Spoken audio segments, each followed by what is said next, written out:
விட்டுருவோமா? கடுமையான போராட்டம், கடுமையான போராட்டம். அப்படியே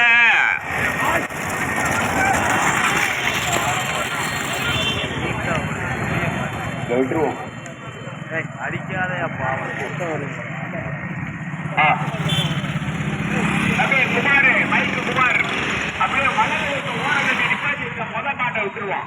வலது பக்கம் போங்க, மாடு நம்ம கிட்ட இழுத்துக்கிட்டு வருதுடா. வலது பக்கம் ஓரங்கட்டி நிப்பாட்டுங்க.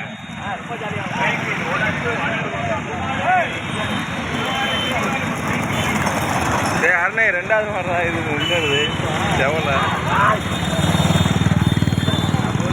ரெண்டாவது போயிருச்சுடா.